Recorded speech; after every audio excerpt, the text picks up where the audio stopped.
We are in the presence of some celebrities of sorts. Um Paul Bergschneider from Franklin over in western Illinois, and son Thane, our father and brother of one Thaddeus Bergschneider. And many of you may remember that name as National FFA President this year. And Thad, who's been on the air several times, we visited. You certainly know of him, but I wanted to always ask Paul, how do you raise a son who turns out to be a National FFA President? Oh, well, thank you, Stu. I'm not sure that as a parent you really do. Some of that's, I think God gives everybody unique gifts, and as a parent, sometimes your job is to just try to guide them wherever their unique gift that God gives them and try to help them fulfill that potential. And he's taken his unique gift to be able to do public speaking, as far as you can take it as a kid in college. So, no, we're very proud of him. And yeah, I'd say we have 7 kids, so I don't know if anything really was special about it. It's just helping everybody get where they want to go. So. Are all 7 similar in some way? No, In some way, yes. in some way, yes, but no, I mean, very distinct. I mean, we got to, Okay. Thad's, very, say, public speaking. I have the next kid in line, I think the joke about, would you rather be giving the eulogy or be in the coffin? He would probably rather be in the coffin than giving the eulogy, kind of a thing. So, no, but we've got, every kid, everybody's different. I mean, God makes otherwise the world to be pretty boring. So,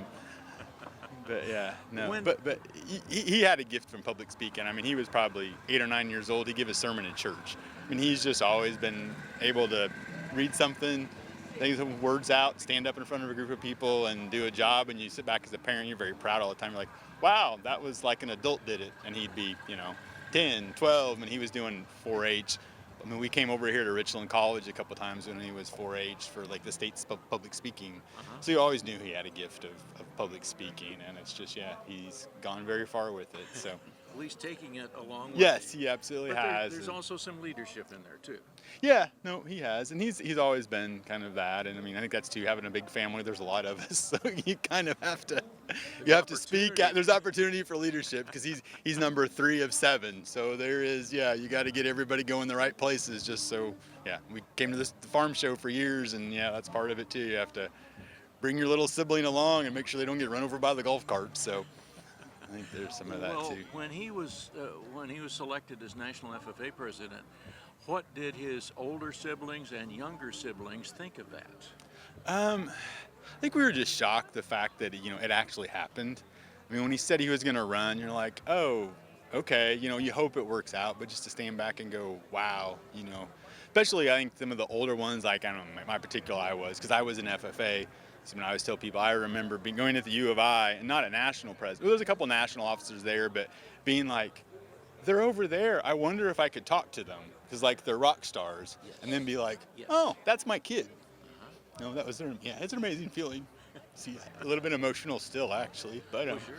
Well, what did you tell him when the announcement was made? What did you? You're actually segmented off, so it was a little bit later. But I just told him I was very proud of him. Sure. I mean, we absolutely were. He did a great job, and we were just proud of everything he'd done, and said, to taking his abilities and use it the most you could. So, yep.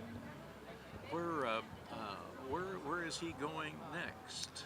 He'll be back to the U of I come January, so Right. he's But as far as he's kind of more stuck in Indianapolis now at the national office, so he's traveled a tremendous amount from February to now. He's been in, I don't know, I lost track of the states, Every but state in a lot of countries. pretty much, he's been to 7 or 8 different FFA conventions, and he's been to, I don't know, 3 or 4 FFA camps this summer. And then just a lot of like industry visits. I mean, one day last week he was in North Carolina. He did to St. Louis to go to a Cardinals game, staying in a nice booth. Then he drove past our house on the way to Moline to go to John Deere. Then they got on a plane and flew to Georgia for 2 or 3 days, and they flew back to Indianapolis. And that was like 4 days of adventure. So I know he wants to get into agri-finance. I think he's told me a couple times, but where do you think he will go as far as career-wise? I would say something, along that. I can see him doing something that would be, very kind of banking oriented with finance. He's very much a numbers person too. He's kind of has that Okay. Kind of both sides of the personality, where he's very good at speaking, but he also really enjoys numbers and finance and the math side of stuff. Will he use his ability in speaking and leadership in a political way at any time? I don't know. I don't necessarily see that. He's very much enjoys, like some of the farm bill discussions and things like that. So, I could see him being a staffer out at DC and trying that for a while. I could see him working for, one of the big companies that's here, in the finance part of that too. So, yeah, I think, it's one of those things in life. He's got a lot of opportunities. It's just where you meet and the right people you're involved with and what you enjoy doing. So.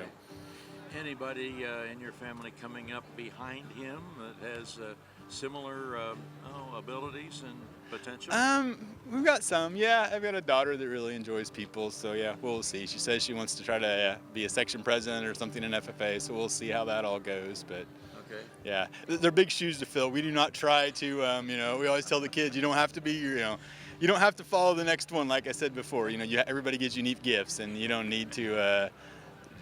Try to fill those steps. You just have to take the talent that God gave you, and use that to the best of your ability. And God didn't make us all the same, because it'd be pretty boring in life. So everybody has to have a unique gift to do different things. And I see Thane here agreeing with about everything you say. Where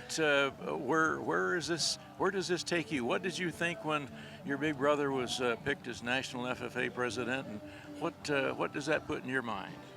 Well, just as my dad said, I was just super shocked, and it's like they're just very big shoes to fill, and it's just, yeah. Is it something you want to do? Maybe. I'll have to think about it though, but. There you go. That's a good answer, thinking about it. Yep. Paul, we appreciate the time, and Thane, we appreciate your presence here too, and we certainly always wish Thaddeus the best. I will tell you the first time I met him was here at Farm Progress Show, and we were promoting the FFA sticker on Illinois license plates. And he and I got down on the ground and put our heads on either side of a license plate, and we're promoting the license plate right here. He was doing it the other way, and people were asking me, why were you on the ground with that kid? Yep. So we both remember that and had a good time doing it, and I treasure that moment as well. Thank you, sir, You're and welcome congratulations and best of luck to your family. Thank you. Uh-huh.